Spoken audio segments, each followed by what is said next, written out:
Para muhibbin rahimakumullah. Yang kedua, tandanya bahwa kita ini akan mendapat kesengsaraan, zulmu ba'din ala ba'd, satu dengan yang lainnya saling menganiaya, saling curang mencurangi, saling culas menculasi. Contohnya macam apa? Culas menculasi ini nih, nang nukar barang ini duitnya sebagian palsu, nonton tukang juali sebagian juga takaran timbangannya kurang. Ini sama pada saling culas menculasi. Duitnya 200.000,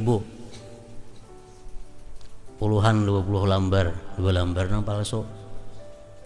Ini sudah menzalim kepada penjual. Penjual juga nang musinya ukurannya 2 kilo kurang setengah un. Nah, kalau sudah macam ini zalim menzalimi. Kelompok-kelompok masyarakat, partai, organisasi saling zalim menzalim, saling cemuuh mencemuuh, saling hina menghinakan. Ini ngarannya sudah zalim menzalim. Ini pertanda bahwa penduduk itu, negeri itu akan mengundang azab Allah Subhanahu wa taala. Rasulullah SAW bersabda, la tazlimu fatad'u fala yustajabu lakum wa tustasqu fala tusqaw wa tastansiru fala tunsaru. Ujar Nabi kita, artinya janganlah kalian itu zalim. Jangan zalim. Kalau sudah saling zalim menzalim ini, saling kakat mengakat ini, kalian berdoa kada akan dikabulkan Allah. Kalau sudah kata doa kata dikabulkan oleh Allah, ini pertanda azab akan datang kepada manusia.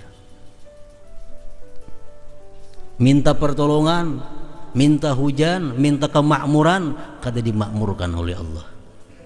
Minta pertolongan kada akan ditolong oleh Allah. Kenapa? Karena saking saling zalim satu dengan yang lain.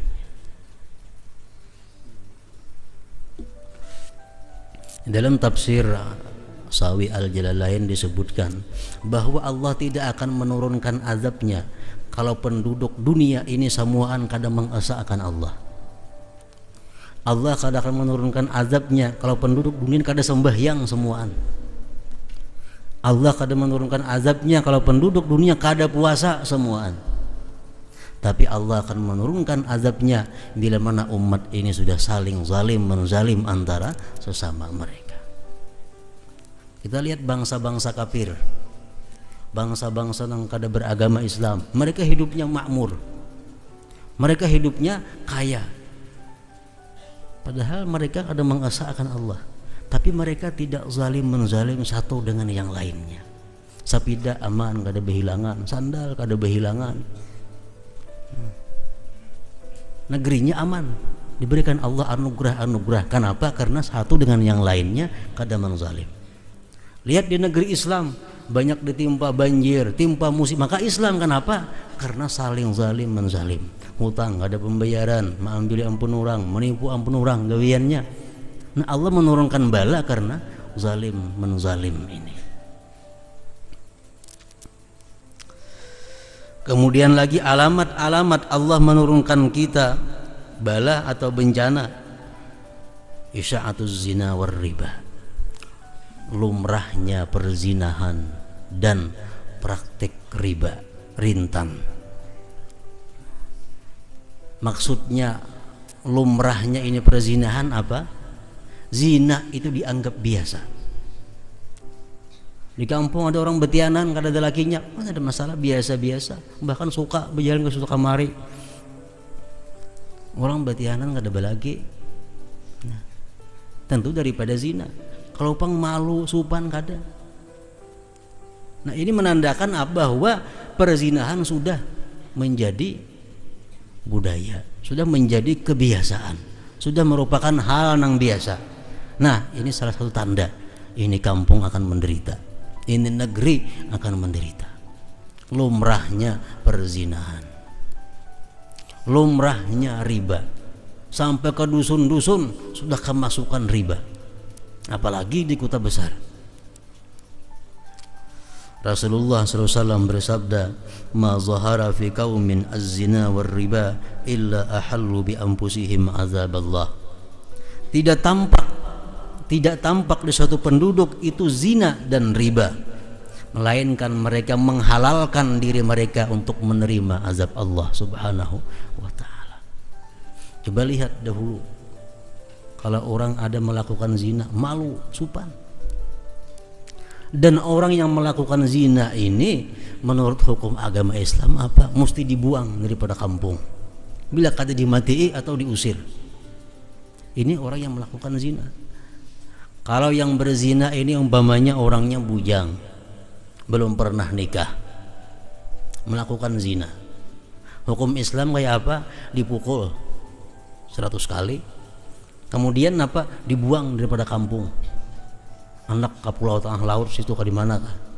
Kenapa? Ini mengundang bala manusia ini. Nah, itu hukum agama kita. Dahulu orang berhutang di bank tuh supan, malu berhutang di bank, naik ke banknya supan. Kenapa? Ini riba. Itu orang dahulu. Karena kita ini.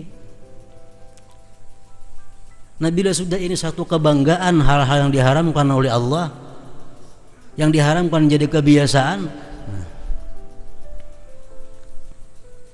ahallu bi anfusihim azaballah, mereka sudah menghalalkan diri mereka dengan menerima azab Allah Subhanahu wa taala. Kita jangan heran kalau kita kadang mengatam, jangan heran kita seraba barang harganya naik, jangan heran penyakit macam-macam menjalar kemana-mana, jangan heran. Kenapa sebabnya? Karena kita sendiri yang mengundang itu azab Allah Subhanahu wa taala.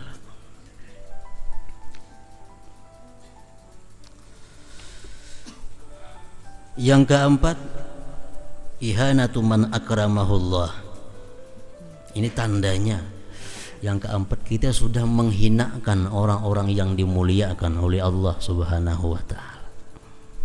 Orang-orang yang mestinya kita hormati, orang-orang yang mestinya kita cintai, sudah dihinakan, disepelekan, dianggap seperti orang-orang biasa. Siapa orang-orang yang dimuliakan oleh Allah? Seperti kealin Nabi sallallahu alaihi wasallam, seperti keluarga Rasulullah sallallahu alaihi wasallam. Kita menganggap bahwa keluarga Rasul sama dengan biasa, berarti kita menghinakan sesuatu yang dimuliakan oleh Allah Subhanahu wa taala. Siapa lagi? Wal ulama was salihin, para ulama, orang-orang salih, wa du'afa'il muslimin, dan orang fuqara masakin, orang-orang muslimin. Nah, orang fakir, orang miskin, ini orang-orang yang dimuliakan oleh Allah. Bila kita hinakan mereka karena kemiskinan mereka, kita menghinakan Allah Subhanahu wa taala. Kita menghinakan orang fakir karena kefakirannya, berarti kita menghinakan oleh Allah Subhanahu wa taala. Kita boleh menghinakan orang fakir karena dia maling. Kita boleh menghinakan orang miskin karena dia pencupit. Kita boleh menghinakan orang fakir karena dia suka minum arak. Tapi kalau kita menghinakan orang fakir miskin karena kefakirannya, kemiskinannya, kalau kita hinakan, kita menghinakan Allah Subhanahu wa taala. Itu mengundang azab Allah.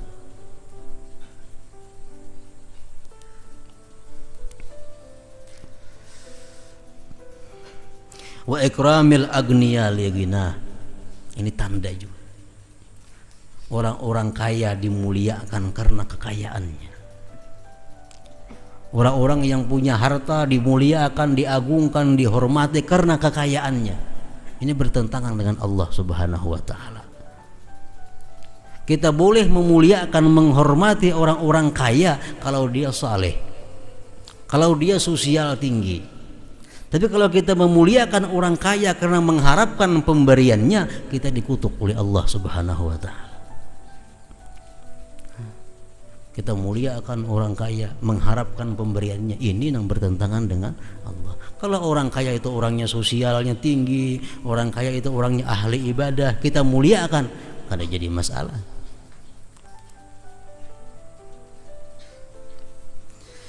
Nah, para muhibbin rahimakumullah, itulah salah tafsir merupakan daripada firman Allah tadi, wa idza aradallahu biqaumin su'an fala maraddalah wa ma lahum min dunihi min wal.